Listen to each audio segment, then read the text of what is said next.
here we are for episode 5 of the Willpower Weightlifting podcast, brought to you in the splendor of our red brick surroundings with my co-hosts, Jordan Sakkas. Hello. What do you want me to say? Well, something else. Right. Hi, I'm Jordan. Hey. Nice to see you all again. There we are. Jordy's a bit low. Fucking a little bit fatigued. You haven't had the calories in after training. Yeah. Sorry, Sean. Have you had your pretzels?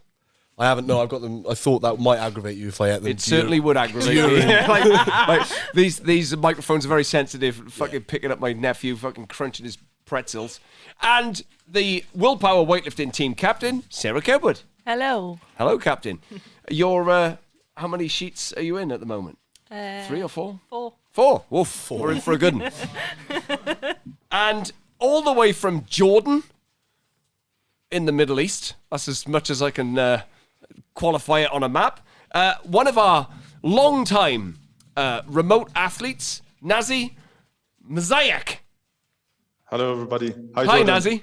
Hi, Sarah, Justin, everybody. Hello. Hello. So we got a fucking rammed show. If I can get everything in on my list, it's going to be fucking crammed full. So who knows what's going to happen? And we're going to begin by turning our phones off. Thank you, everyone. Charlie. We got a bit to come from Charlie later. Yeah, he's in for a bit of a time. We'll start with the review of the week. So how's lifting been, Geordie? How's your training been? It's been excellent. Very good. I've been hitting quite a few PBs. Yeah. Making a few milestones in training for the first time in forever. Feels like a fucking lifetime since I've... Do you remember the last podcast you claimed you had some sort of like man flu? Yeah. You came out of that well? Yeah, well, we find that, you know, when you are under the weather, you often outdo yourself, don't you? That's fair to say. You're certainly outdoing yourself this evening, Jordan. Yeah, well. Yeah. Captain, how's your training been? It's been good this week. We spoke last Better. time about your leg. Yeah, so Your this pod. is the first week of training properly Yeah. out of 4 weeks. So Yep. yeah, it's felt good. So we took the squats out for a little bit, didn't we? Yeah. Just to rest the Still. leg, and kept the lifts in, Yeah. and they've been going well. Yep, they have. And then we've brought some squats slightly back in this week, I think. Front squats. Front squats. Yeah. Okay.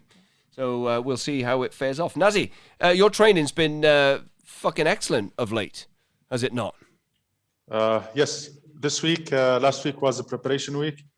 You know, as like, now everybody know that I start my training week on Saturday because the weekend here is Friday and Saturday. Last week was preparation for the next week. But before that, we had a tough week. It's kind of realization. Yeah. Yeah. Yes. The realization phase is the phase where we bring out of the athlete the potential. We realize what we've done. And so what did you do? You did some big lifting. 170. I think this is the biggest lift of the cycle. 170 clean from the floor, classic. Yeah. Double That was a double?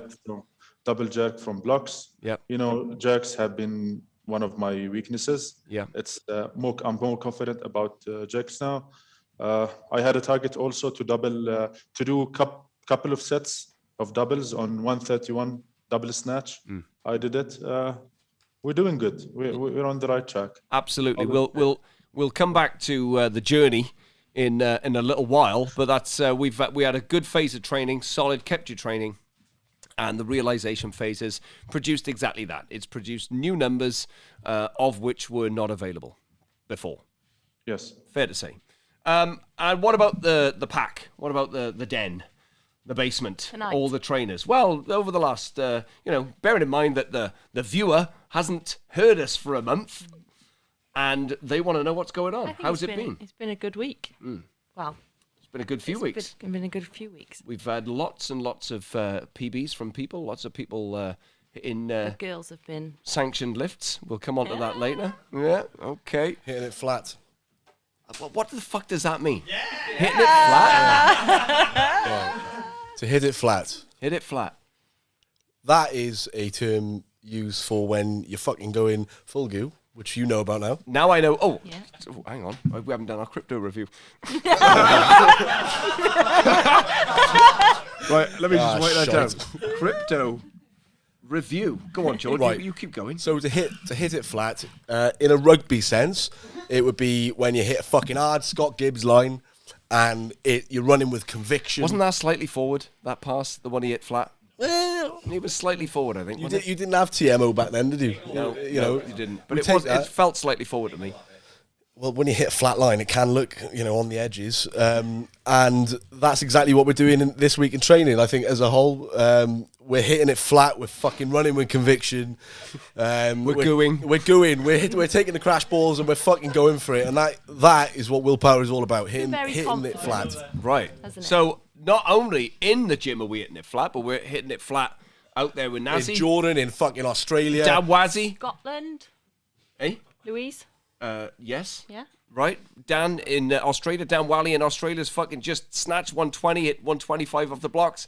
Alex has won, I don't know, some fucking CrossFit competition where he went to South Africa or something like that. France. He went to South Africa, but South he's in Africa. France. Yeah. Point being, willpower weightlifting, we hit it flat from any fucking We way hit it in flat. the world. Take flat balls. That's the way we take them. Flat. Flat and hard.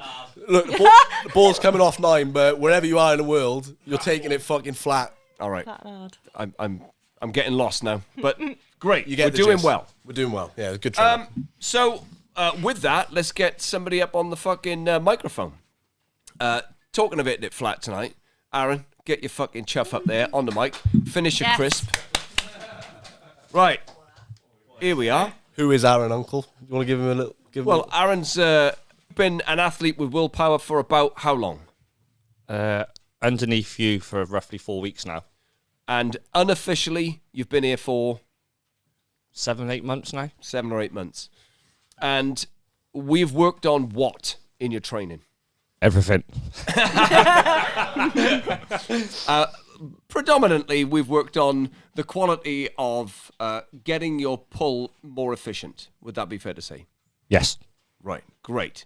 And what did that result in today, Aaron? That resulted in me hitting a 94 snatch and also a 125 clean and jerk, which was a lifetime PB. Fucking hell, lifetime PB. Right. Yeah. So you cleaned that 125 about 2 weeks ago, is that right? Yes. And you came out of it with a struggle. And tonight, what happened? I hit it twice. Hit it twice. And yeah, Missed the jerk the first time. Had a little bit of coaching. I did. Had a little talk to myself and obviously everyone around. Geordie hit his clean and jerk, which made me do my... Fucking, yeah. Use the atmosphere. I did, very much. Absolutely. And so, since you've been a sort of a guest here before you were an official member, what it's fair to say that your training has elevated in quite a high proportion. Yeah, I definitely agree. I think using the atmosphere, the people around you, the values, what you guys do, it just reeks. It just reeks PBs. It reeks ethos. It's family. It's everything that you guys want, and I get that buzz from seeing you guys all the time. Yeah, and it shows in your training. Also, I feel your expectation of your own performance has changed. Yeah, I think before I was a CrossFitter, obviously that's how I found weightlifting, and then ever since I've met you guys last year, and obviously come to use the atmosphere from yous, just fine-tuning that engine that I've got, obviously in weightlifting, and just getting the expertise from yous, watching you guys and how you guys do things, which then pushes me to be better. So yes. Great. Thank you, Aaron. You as well, though, because it's hang on. always a good night when he's down, isn't it? Just fucking brings it, Yeah. doesn't he? He's a fucking sweetheart. Yeah. Brings it. Yeah, it's it Yeah. flat. Hits it flat. You as well. He hits it flat, that's for sure. Thanks, Aaron. Take a seat. Thank you. Good lad. He's a lovely, lovely man, that boy. Yeah. Right, who had a tough week this week? Morgan. He's behind the camera. You can't see him, viewer, but fucking Morgan had a tough week, didn't he, Morgs? Yeah. He fucking Wednesday. Was it Wednesday? Wednesday, he hit the fucking deck. He was missing lifts, and oh my goodness gracious, Through the He was- ringer. Yeah, he was. What is that? Is that the term? Is it? I'm full of terms. Full of term. Right. Morgan was through the ringer then, as it were. It's Morgan's first competition cycle, and as yet, he has not yet to compete. He's competing at the Willpower competition, which is on the 3rd and 4th of July, viewer, which will be, this will be out on the 1st of July, so it'll be a couple of days after that. We will be competing here at the Willpower with, I think we've got fucking 83 lifters registered. Yeah, big competition. Yeah, absolutely. And that'll be Morgan's first competition, and then it'll all make fucking sense. Right now, it perhaps doesn't. He's a little bit, it can get you low on emotion and low on body, high on fatigue. Yeah, absolutely. Right. Who else has had it tough this week, Captain? Who of the girls has had a bit of a hard time? Louise Mack has had it tough. She's got a fucking knee strain. She's been lifting well, though. Leah Clark has she popped an elbow out, didn't she? Going for 97 or 98 kilos. Snatched. Remember, she had like 6 digs at it. Yeah. Thought she'd fracture her elbow. She didn't, thankfully. And today she messaged me and she went unsanctioned. Oof, she was She? Yes, she did. What did she do? I'll tell you I'll tell you in the unsanctioned section, perhaps. Right. All these Nazih's an unsanctioned. It's going to be a long section. You Nazih. I'm going to bring non-sanctioned. Fuck it, I'll do it now. You've got to explain what it is. All right. Yeah. So, viewer, it has struck me, and it struck me hard one Saturday evening, and I was out with my family. We'd been somewhere beautiful, maybe the waterfalls. We popped back to the gym, and I just said, I'll just pop in. Right, I did. All of a sudden, fuck me, my gym's full of trainers. I'm like, what's going on? It's a new thing. New thing. Saturday evening training. Unbeknownst to me, the gym's full of trainers. So I said, all right, okay. Charlie Mack looked fucking sheepish. Just walked over. Somebody tells me Charlie's done a fucking Everyone 190 tells back you. squat. And if you remember, viewer, maybe if you watch the Insta feed, but he did some, what did I call it, Charlie? Non-remarkable squatting, right? Because it wasn't remarkable. And then he hit this fucking flow. He got some red mist. He was hitting it flat all week when he jawed. Yeah, well. And then the fucker goes and back squats 190, which is great. It's non-sanctioned lifting. Define that. So that is when the lifter decides to do whatever the fuck they want outside their program. Not on the Right, program. yeah, well. Right? I sit there programming for you all, structuring phases of training, and then all of a sudden, in comes Charlie, non-sanctioned lift. So I was like, all right, this is... Charlie, we've talked about before your need to hold yourself back. Yeah. You definitely didn't. Right? I told him. You didn't. What did you tell him? What did you say? What did you say? I've got the video, George. You want the video? that wasn't me. That wasn't me on the video. So, Charlie, get on the mic, please. Come on. Like, if we're doing it now, we may as well do it now. Right of reply. Thanks, Nick. Nick Tiberius, our producer. He's been hitting it flat. 150 clean and jerk the other day. Right. Charlie, so what made you take on that lift? Or who made you take on the lift? Oh, I'm not blaming anyone. That was me. That was all me. But it was. I'm not having you say it that you didn't tell me. You said go 200. And you nearly did it. I nearly did, but I just. Right. Yeah. So yeah, it was me. It was just everything was moving well. I got carried away and carried away. Yeah, but no excuse. Yeah, a PB. Very good lift. All right. Now, let me tell you something. Just because the potential is there, you don't need to express it essentially. No. Right? You could hold it in the tank because I want to see it for snatch and clean and jerk, not necessarily for squats. So that is where the unsanctioned lifting, the non-sanctioned lifters appeared. And we're going to have to call Michael Farmer now. Oh, we can't. All right, because right, we'll do that in the second half here. We're not set up for that. We've just jumped it. So, Okay, Nazih, Sorry. Can I just say that you do many training sessions. You stay there, Charlie. I'm finished with you. You do many unsanctioned training sessions where you just fucking pop it on. Because I'm like, when have I ever prescribed this for him? And all of a sudden, he sends me his fucking videos through at whatever time it is in the day, and he's just fucking. This is for you. I'm like, this is great, but it's fucking not even sanctioned. Yeah. We like that. Talk about that, Nazih. Come on. Get on well. Good lad. Good Nazih. So, I was asking about this. So what's the rules about when the lifter is allowed to go heavier? As Well, an example, as an example, like when whoever, maybe as an example, Jordan, when it's allowed for him to go heavier or hit a PB. So if you remember the first, because Nazih's been a remote athlete for 2.5 years, 3 years? Since 2019. So I was the first remote athlete. the very first, right? Proudly. The first one. Yeah. We're very proud of that too. And what was happening is that Nazih would get excited, load up training one day, and I'd say, all right, fair enough. But he'd do it again the next day, and then the next day, and then he'd break down, and then we'd have to pull back on training. Right? So, like, all of a sudden, the non-sanctioned lift, which is great in the one, becomes a habitual process where the athlete may feel ready, but it's sort of like week 2 of the program, and we've not arrived at week 3 or week 4, where then we can't do all the training. So coaches generally are looking to accumulate blocks of training on top of each other and then realize it at a certain point, like we did for you 2 weeks ago. Yes. And along the way, people will feel ready. Yeah. Now, it's difficult because Nazih's thousands of miles away, so he has to self-regulate that decision. In the gym, you know me as well as anybody else. I'm like, okay, it's on for you, go for it. Yeah. Right? But when it's a Saturday afternoon back squat, Yeah. that's not, you've only just learnt the back squat, in fairness, Charlie. Like, 8 weeks before that 190, he was back squatting 80 kilos because your back was bad. Yeah. Yeah. So for me, erring on the side of caution, it's like, well, take your time. We don't need to see that expressed. I know it's in the tank. I know it's there, but I'm seeing it through your lifting more than I'm seeing it through your squatting.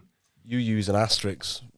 I do use an asterisk now, yeah. I put an asterisk. Have I put an asterisk on your program, Nazih, as an option? No, I don't think so. I think what we did with your training is I said, well, if you feel it once in the 3 weeks, go for it. Yes, we usually push hard on the last week of the cycle. Yes, now. So yes. Yeah, where it used to be maybe a little bit of week 1, bit of week 2, week 3, and then, So the thing is, like, I like lifters to go for it, but I think the lifter only looks at the session, and they don't look at the whole volume of everything that's going on. That's one thing I've learnt, is that when you've gone from week 1 or week 2, and then you've thought, I can do more. And I think us girls do it quite a lot. We think we can do more. So we even just add a little bit on, and it's great that week. And then the next week is more. And then we're like, fuck. Yeah. We did that last week. That's right. In our heads, we have to do more the next week. Yeah. And you might not be in the same place. Nope. And then it's... Yeah. Then all of a sudden we've got a sort of... we lose momentum of the flow of the block. Yeah. Like, we like to build the blocks... in whatever structures that we're doing, and there is a momentum to the training. So we end up having a phase of realization or whatever, if it's a competition, that's great. But, the last phase of the year or two, we haven't been able to do that. So, yes, I do like lifters taking on the weight when they're ready, and yet it must be at the right timing. So there's a time where we do it, and then there's unsanctioned lifting at 5 o'clock on a Saturday afternoon just because Charlie Mack feels, that he can back squat. Go on, Nazih. What I have been doing Save recently. Charlie. What I have been doing recently. So I won't I won't do anything outside the program. Once I get the program, the exercises are the same exercises for the next 3 weeks or 4 weeks. So I put some targets. As an example, if we have snatch doubles, I put a target for the snatch doubles. Back squat, 5 reps, I put a target. I just wait till the last week. As an example, I will just wait for week 2 or week 3 till I attempt it. We put a rule, I think, before 3 cycles, that I can attack these numbers on week 3 to avoid any accumulated fatigue. That is correct. And I think I discussed with the last podcast that, certain times lifters are on fire. I've gone flat with you, Charlie, regularly. I've pushed you hard over the last, 7 weeks, because your fitness is high. You're demonstrating that fitness. And I want to see it. I want to see how heavy the weight looks. Yeah. What did you hit tonight? 140 clean and jerk? Yeah, 110 snatch, 140 clean jerk. Okay, so 250. The last time you competed, you bombed out. But you were in the sort of realm of like a 230-ish, 235 total, and you just hit 250. They weren't even openers. No. So like now you are qualifying the quality of your training and lifting, and you can see it. So we must bring out more. Yeah. And all right, you may want to squat 200, but I don't need to see the 200 squat. We'll get there eventually, and and the same with you, Nazih. All these numbers that you're hitting now are things that have been building steadily. It's been the accumulation of them, and that you always will get the moment. You just have to be patient for the moment, but realize we want to train on Monday. Yes. And how long did we have to deload for when you were we deloaded a long time, didn't we? We got that final week when you hit the double 170. I think you messaged me on the last day of your training, which might have been the Thursday, and said, I can't train today. I have to take a day off. Actually, this is not what happened, but it was a very heavy day. I think it's a max snatch. And I was already had all the targets. I got big numbers for this week, so I had zero motivation for a single. If it was like a regular training with a volume, whatever, I would go for it. Got it. But it would be risky. That's the only reason why. Yeah. And that's it. And I think I've noticed with your training, we seem to require something like 2 weeks to recover the body fully. It gets exhausted. Then we take a lighter preparatory week like we have done this week. It's got a lot of volume in it, but it's not too heavy. And your body takes around sort of 10 or 14 days to sort of like come out of itself. Yes, but actually when the volume go up, the recovery it's faster. Got it. Yes. 1 second, Nazih. How much time we got, Nick? We need to take a break now. Right. Fucking hell, that went quick. Well, we'll be back after this, which is going to be the segment called Rinse My Lift. You press record? I don't need to, because I'm going to talk over it before I press record. Just remember to. So here he comes. Good setup. Good setup. I'm not recording. Fuck me. Oh, my life. I fucking said, remember to record. I didn't press record. I trusted you. Boy, right, yeah. Well, Why would you do that?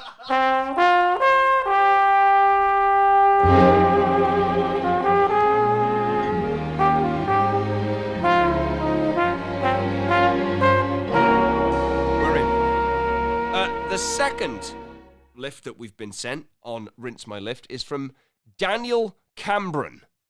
Now, Daniel is from America again, I think. Not sure where in America. But he said, apart from saying he enjoys the podcast, thank you, Daniel, here's some context on the lift. He's 38. Does he look 38? Looks fucking good for 38. He does look good for 38. He's been in the sport 3 years or so, and he's 81 and has a new baby. Right, you mean you fathered a child, you didn't have the baby, not as far as I'm aware. This was during lockdown, and the little guy was asleep. Okay? What's your fucking problem? So I was trying to keep the noise to a minimum. Don't wake the baby. Remember those? Yeah, Donny Shankle. Don't wake the babies. Right. It was a PB lift at 91 kilos. Thank you for putting it in kilograms for the Europeans. A milestone here in the US, which is 200 pounds. All right. Never knew that. And one I'd been chasing for a while. It was ugly, don't deprecate, but I was pretty damn proud to hit a PR from home during COVID. Have fun, best Daniel. Right. All right, well, let's have a look. Best record. That was fucking good as well. That was gold. That was, right. That was gold. Viewer, we're recording now, and guess what? I didn't record again. Third time. This is going to be a very impatient review of your lifts, Cameron. I'm sorry. Are you impatient, Jord? I'm fucking cool as fuck. Right, Cameron. Fucking start. So, here we go. Here it is. Watching it for the first time. Wink. Second time. Ooh. And he's mindful. Look at that. Oof. He does not want to wake that child up. Now, I said on the first record, did you actually wake your infant up as a result of slamming fucking 91 kilograms or 200 pounds in American change onto your fucking concrete? Because it's fucking missed the fucking plyo box there and landed straight on the concrete. I also did say that your true athletic plates have come from Frank in China, from Li Heng. If anyone's interested, contact Frank. Drop my name as a reference. Right, now we can get back into... Because we like his setup. We do. I did say he's got a lovely garage, which is notorious of the American people. Yep, they've got good garages, and you can see Seb's banner in the background. And his surname in the background as well. Yep, Cambro. Right, here we go. So we're on the bit now that we're almost caught up. Yeah. Well, he's gone for the rollback approach. He has rolled back. He's extended the hamstrings. You do that?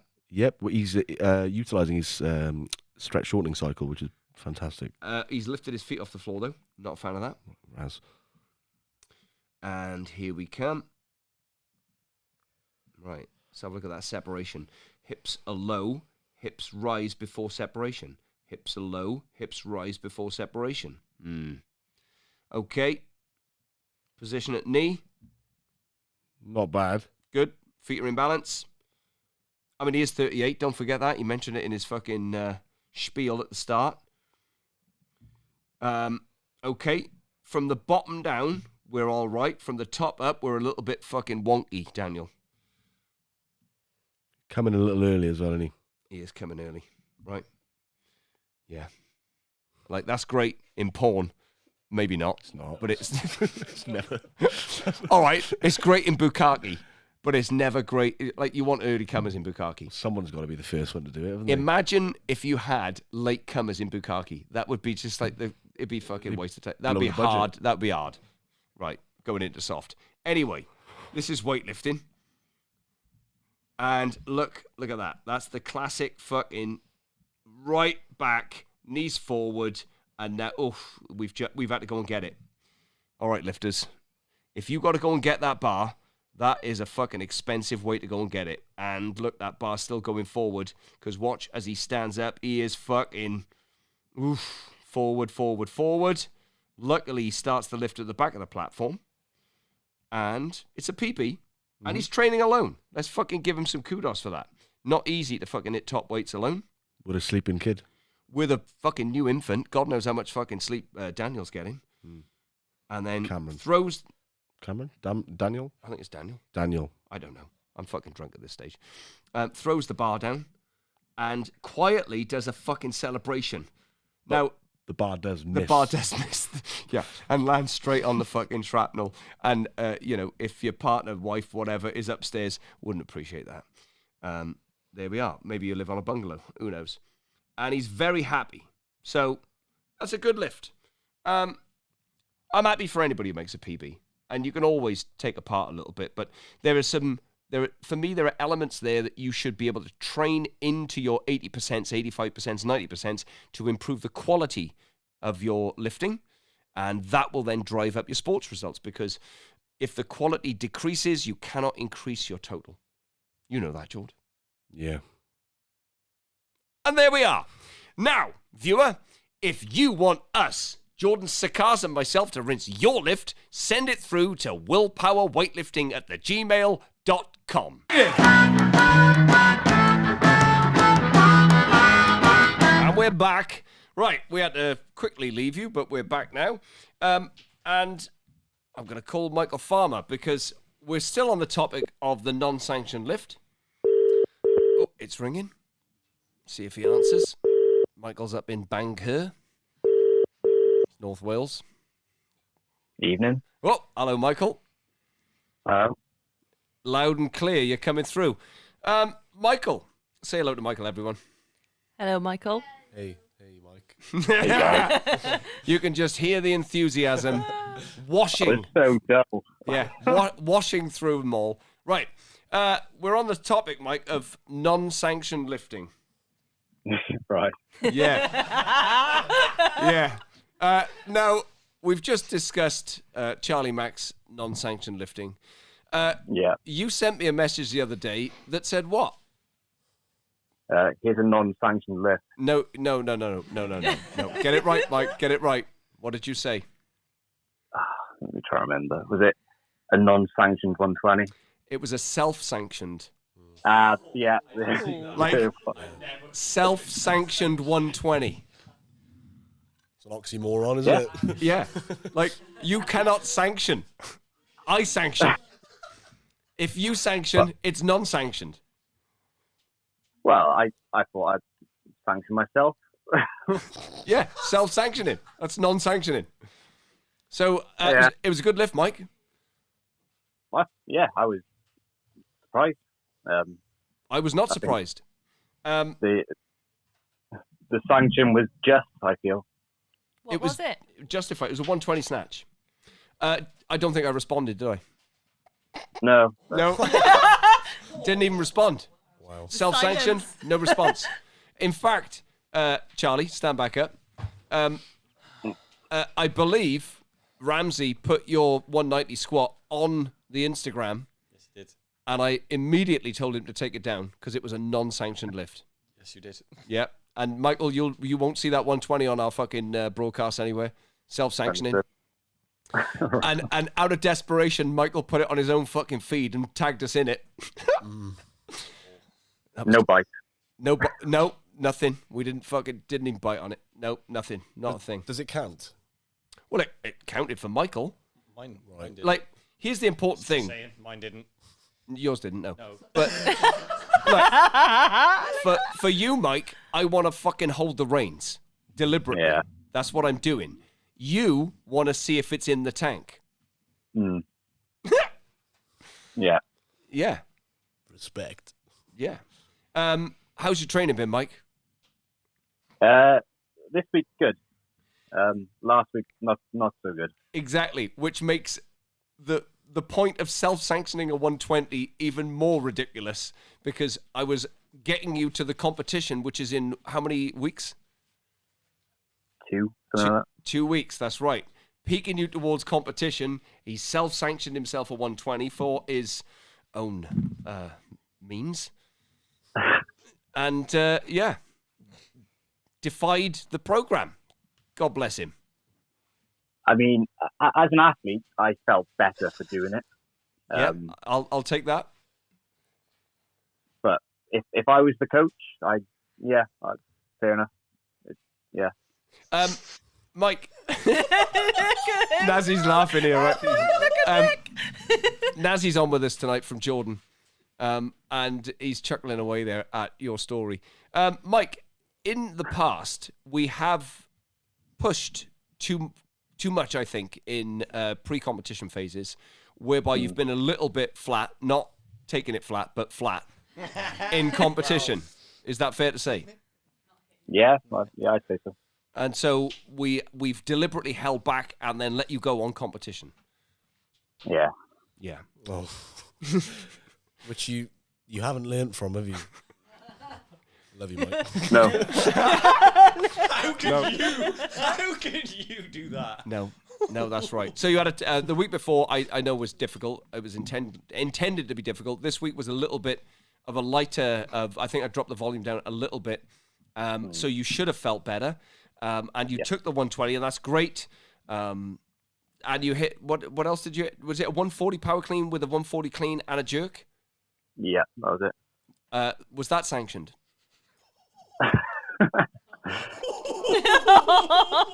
That was self-sanctioned. That was another self-sanctioned event. I like it. I think I got a response from that one, though. Pardon me? I think I had a response for that. Yeah, you said it's some sort of PB. Yeah. And then I said, was it sanctioned? And then you went, it was a plus 5% sanctioned. So it's not sanctioned at all. Thank you, Mikey. Thank you so much, Mikey. Jesus Hey, Mike, maybe as a fucking geologist or whatever it is, you're just used to digging holes. Because you're fucking...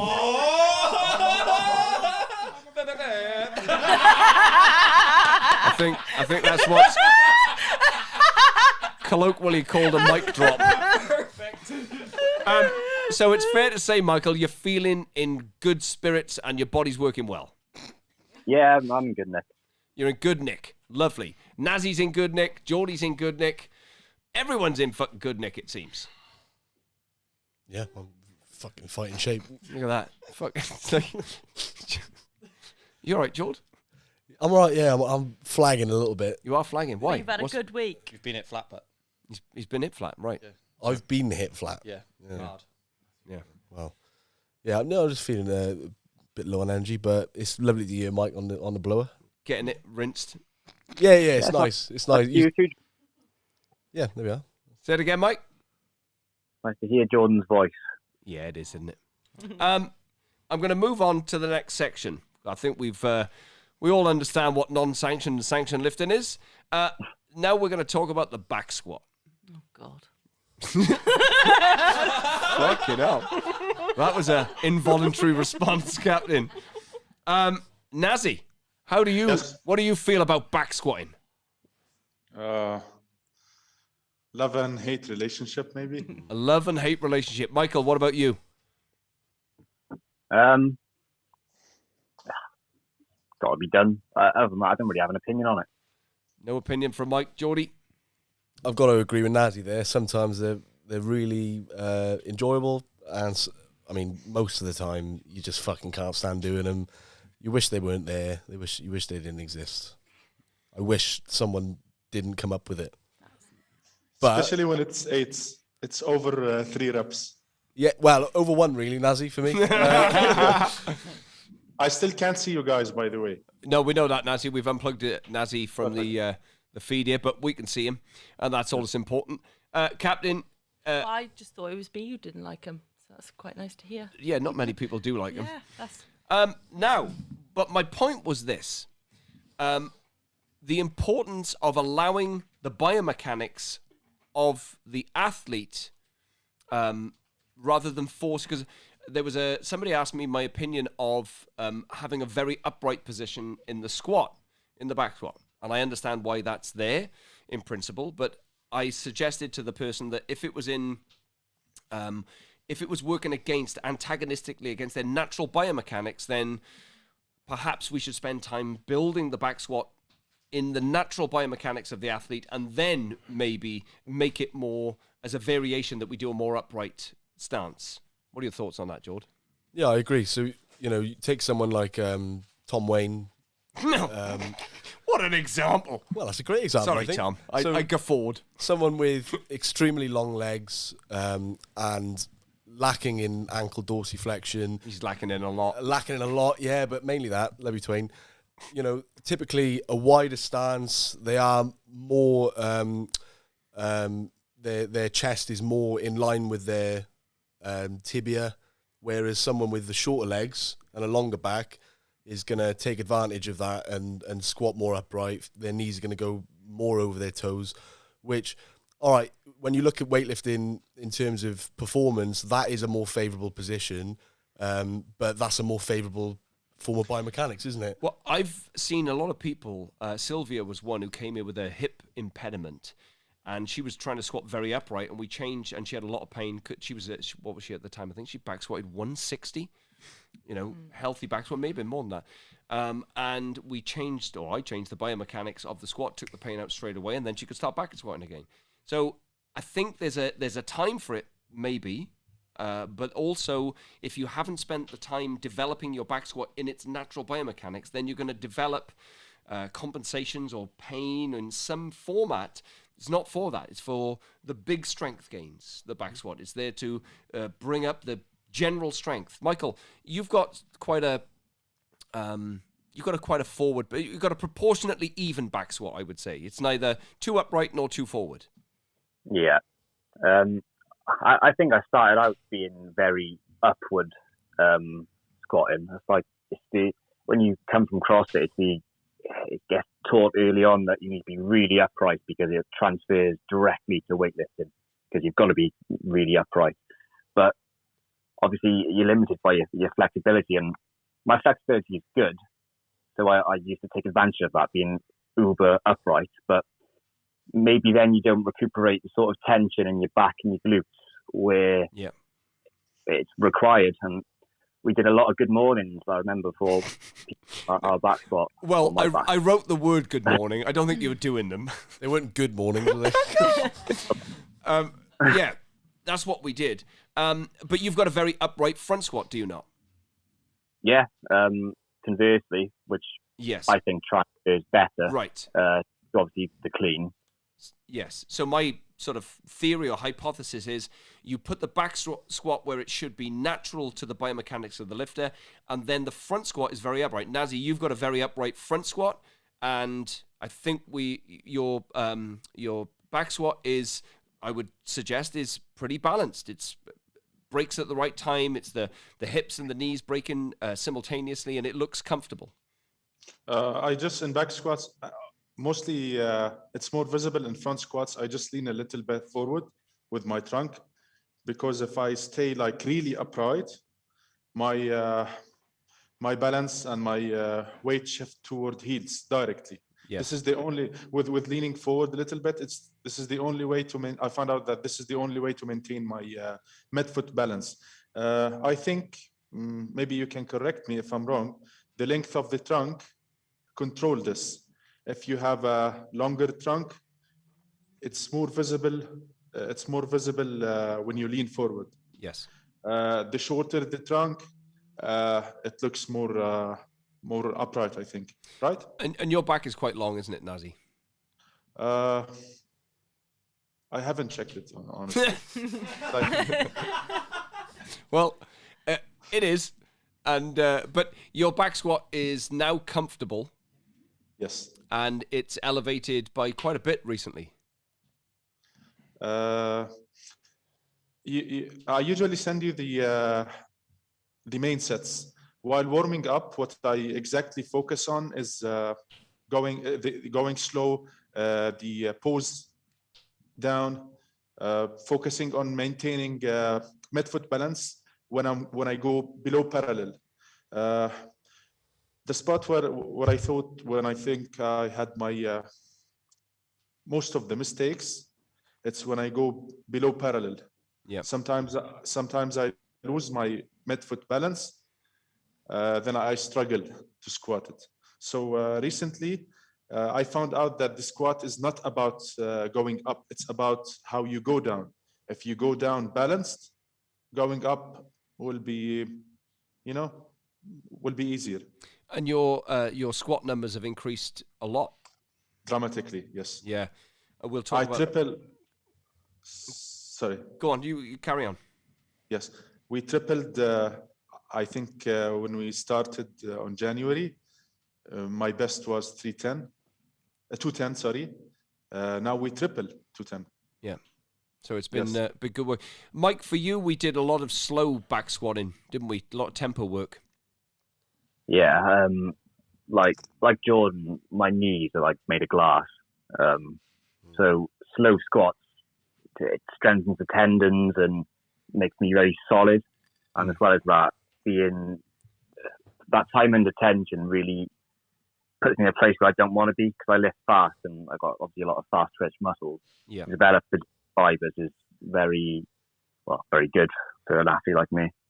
I think that's fair to say, and also it works you in the opposite quality. You're working slow, you're naturally fast. It allows exactly what you've just said for the tendons to be able to recover. It certainly increased your strength. So for Michael, his recruitment of big motor units is pretty instantaneous, and his recruitment of the other motor units down the slide was non-existent. So he would go into the bottom of a squat, it would look fucking light, let's say at like 170, you put 180 on it, and it just wouldn't go anywhere. He would go down, he would come up the same, and it would just fucking flat again. Nothing would happen. So we worked a lot on extra recruitment of the other motor units that your fast twitch fibers automatically don't associate with. And that paid great dividends, I think, Mike. Yeah, I think before squatting 200, well, we did slow squats and good mornings, and that's all we did. And all of a sudden, I was squatting like 190 for like nothing, and 200 came within a few weeks. Absolutely right. And Captain, your history with the back squat has been really your back, really, more than anything else, is it not? Yeah. I think I always thought that was one of the most important things. So when I can't do it, everything else goes out the window. And I'm slowly learning that that's not the case. Like, we've taken them out now, and I've only this week done what I was doing before, but I don't know, I never realised everyone else didn't like them. But fair to say that your actual back wasn't as strong as your legs. No. So that was more of a infrastructure thing rather than any of the mechanics whatsoever. It was more about, again, we spoke last podcast about the importance of building a foundation, and the foundation perhaps was not developed as it should have been. And so the result of that was the demand, the stress placed on your back, which is not a place you want the stress in terms of a detrimental effect. Your quads were strong enough, but the back wasn't sustaining any of the shapes. Don't feel confident in the back squat. Well, you didn't, I might suggest. Still don't. I think evidence says that that's not correct, irrespective of your feeling. Okay. Fair enough. Geordie, you've always had a very upright back squat. We've put you forward quite a bit recently. Safety bar squats. Yeah. I think that was just to. I think one of the things that you struggle with if you are particularly upright is the ability to set your core and, like Nazih said, feel the weight in the midfoot and feel balanced at the start and throughout the lift, the squat. Sorry, and that's why we did a lot of safety bar squats to put myself in a bit more of an anterior position, challenge the trunk a little bit more, focus on symmetry, and we did that as a bit of a preparatory phase for lifting and squatting later on, close to the competition. And I think the problem is people forget that, and they often try and emulate lifters, and some of the elite weightlifters that you see have an extremely upright back squat, and that is because their biomechanics do lend themselves to weightlifting. But you've got to take advantage of your own biomechanics, and that's all weightlifting is maximizing the potential of your own biomechanics in the snatch, the clean, the jerk, the squat, the pull. The moment, and we spoke about it on the last podcast, the moment you try and emulate other people and you try and follow a model that you think is right, that's when you can create hip impingements. You're not taking full advantage of your body that you've been gifted. I would agree. So, in conclusion, viewer, find your best biomechanical advantage, work with it, not against it, and then build your back squat religiously over a multitude of years. Yeah. Here. Right. Yes. I'm going to put a supplemental in. The chalk bin. Oh, fuck. Now, I was sat on me gym horse tonight. Fuck. And I was in front of one of my Taishan chalk bins, which looks like some kind of white alien. And Charlie Mack was taking chalk from the chalk bin, moving his hands outside of the vessel head where the chalk could go back in, rubbing chalk into his hands, which then went on the floor, and then clapped them so it went in my face. Now, if you're a coach of many years, I don't know what magnesium does to your lungs, but there must be a study out there of what white magnesium chalk does to fucking people's lungs, but I must be breathing in a lot of fucking chalk dust all the time. Geordie, you are probably the heaviest user of chalk in the gym's history. Loves a chalk. It's important. You can't fucking slip with the bar in your hands, can you? You need a bit of chalk in your hands. No one's disputing that. But what about the residue? But what about Ollie Reese, Yeah. who goes to the bin, doesn't go in the bin, goes to the floor, gets all the chalk off the floor. He does that out of principle. He does that to make yeah. a point to everyone else. Look, And he gets it off the floor. this is the wasted chalk. Yeah, look, does. I agree. We all have the intention of chalking up within the parameters of the chalk bin. Can't do it in there. But when you're rattled, when you got a bit about you, When you're hitting it flat. It's everywhere on you your fucking floor, take isn't a it? step back, you're looking around, you're thinking, this is my fucking time. I'm fucking meant to do this. This is my moment. And then we broke into song. And yeah, sometimes you fucking step back. You think Every time you step back. every time, yeah. You step back and It's do not this. sometimes. Now you're chalking your body. Yeah, body. Right, okay, Great. well, It's a great moment. being honest, right, I saw Donald Shankle do it when I was about 13, and I've done it ever since. It looks the bollocks. I don't know if chalking your shoulders before a clean, I don't know if that makes a fucking blind bit of If difference. that's on the back platform, then I'm sure it does because it's sweaty. It's up moist. There. Yeah. It's moist. Gets moist in the So gym. And that's when- why I think yeah. you do it. When you're 20 deep Yeah. in the gym, it's fucking it's When moist. you're out, yeah. Right. Now, that brought me to watching. Weightlift. Just realised what I've just said. That brought She me liked that. to watching the females chalk up. And the females keep their hands in the very thing, tidy. and they're very tidy.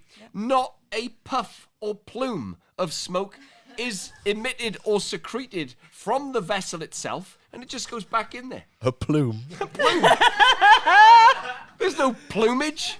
There's no plumage. There's no plume from a female. They just go in the chalk bin. Sometimes we take a little piece of chalk and we take it over with us because we don't want to walk in front of people, do we not? And we keep it by our side and we do that. I disagree with that. We do. Right. Well, I'm not disputing that. I just think, the walk to the chalk bin, it's fucking part of it. It's Yeah. part of it, isn't it? You Always walk stressed Michael? out. When there's a lot going on, sometimes. Are you still there, Mike? Yeah, I'm here. Are you? What's your chalk What about routine? when you get stuck You're- between the platform I've- and the chalk bin? You're like, I've never noticed Michael's chalk routine, so it can't be that significant. Well, I think it's regimented. Mine, it's the same every single time. You say mine isn't. Palm of your hand, then you bring it to your thumb, and then you dig in your thumb to the palm of your hand. Yeah, but you do it in the fucking vestibule, don't you? take a little breath, Oh, yeah. Mike, don't you? You go, Captain's watching you, Mike. Captain's watching you. Do you know what's a nice Yeah, moment? I feel like I'm logical when I do it though. yeah. There's a reason for it. It's not It's not being chucked here. It's self-sanctioned chalking, isn't it, Mike? Mike, this is a nice moment, and I'm sure we've shared it, and a few other. Well, we've all done it at one point. Is when you're up at the chalk bin, you're chalk in your hands. Someone's in the sort of queue, or sort of next to you in the chalk bin, and when you finish chalking, you fucking give that bit of chalk to them. And there's a little moment where you're like, Yeah, thanks. you fucking enjoy this chalk. Yeah. It's very true. We're going at it together. You don't do that with powder, do you? No. There you go. But there's like an unspoken bit of camaraderie there when you're up at the chalk bin, you're chalking, fucking Tom Eaton's next to you, and you're and he's waiting for the chalk, Have a and you little don't have, it makes no odds whether you give them the chalk or not. It takes the same amount of time, but just giving them that chalk or receiving it, it's just like Absolutely. fuck, we're fucking brothers and sisters in arms Yeah. here. It's a beautiful feeling, You're both going to war, aren't you? With Yeah. a bar. How to? and that Fine. can't be done within the parameters of the chalk bin. Can I? It's all right. All right. Let me iterate. Wow. I was talking about the mono chalker, Right. the solo chalker with no one around him or her, who then chalks vehemently and spews residue into my face unnecessarily. Anyway, Nazih, What do you have you got a do? chalk bin or do you have a chalk bag? Yes, I have it. You- On the corner, you can see it on the videos. Yeah. And how do you chalk? Because you never show me the chalking part. I don't think I use a lot of chalk. No, because you have to buy Yes. it yourself. But I spend a lot of time. I spend a lot of time there on the corner just because I always review the lefts before attempted. Yeah. But no, I don't think the block. I use one block every 3 months, maybe. Jesus Christ. I have to import mine from China by the fucking ton. Yeah. Yeah, just for fucking... I do. You don't realise what goes on here about providing chalk. We have massive boxes of chalk in the container, which is locked. Just in case anyone thinks they can come and whip me chalk. Here is a It's trick not about long, the chalk. You know, sometimes you can buy it as a powder, not the blocks. We know. You know the gypsum for the instructions that they use for instructions? No? Gypsum. No. Oh, that doesn't translate to me here, Nazih. No, it's gypsum. It's the Oh, the gypsum. Right. gypsum. Yes. Yeah. You can mix a little bit of gypsum with the With the magnesium. Yeah. it becomes more sticky. Yeah. The gypsum that they put on the floor, you mean, for your feet? Exactly. Yeah. Flopsum No. and gypsum. Oh, right. That they use it for the walls. Right. Got it. Yes, try it. Okay. Gypsum. They will.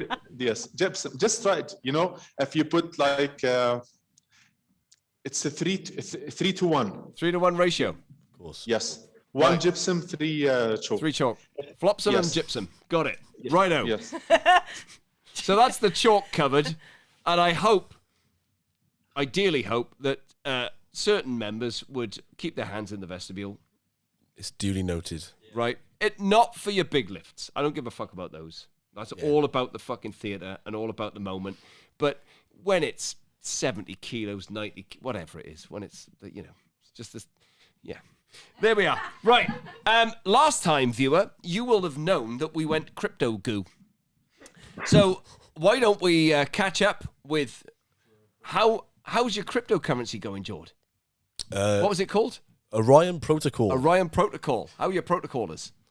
They're all right. They're steady. We're still suffering a little bit, but El Salvador have just... El Salvador! Listen, hear me out. El Salvador Yeah. have just announced that they will be using crypto as legal tender. But they're not using Orion Protocol, are they? Well, no, just cryptocurrency in general, which is going to push up Bitcoin and then push up the altcoins. Orion Protocol. It's an altcoin. It's an altcoin. It's the emo of fucking coin, is it? Of crypto. Coinage. Right. So that's great news. Great news all round. Buy deep. Go long. Buying the dip. Buying the dip, right? Buying the dip. Nazih. Yes. Nazih, do you have cryptocurrency out there? I'm the last person to ask him about. Yeah. Same. Same. Mike, are you on the crypto shield? I dabble. You dabble? What are you dabbling? A bit of Ethereum. Bit of Cardano. Ethereum. What? Piranha? Cardano. Nick likes that. Cardano? Cardano. Shit project. What is going on with the world? Look, I had loads of other segments, but we're sort of running out of time. We got 50 seconds. What? No, we're cutting that's it. It's an hour long. That's it. I'll save the rest for next time, viewer. My thanks to you, Nazih. Great to have you on the podcast.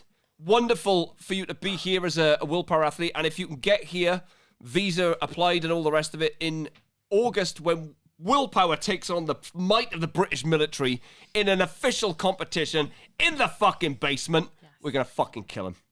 I train in the basement, so we're all there in will be basements, no Gary. change. Nazih. Just We're a better gonna basement. we're gonna fucking take Gary Jackson's team, take him to the You fucking are cleaners, you had to do take him to the cleaners. Do a job on him. Michael Farmer, Yes. thank you. Jordan Sakkas, thank you. Captain Kedward, Thank you. and everyone here. We'll see you next time. Play me out, Nick. Thank you for being on the Willpower podcast. Yeah. And you can find us on Instagram, on YouTube, on the Facebook, on the internet, and everywhere else. Everywhere.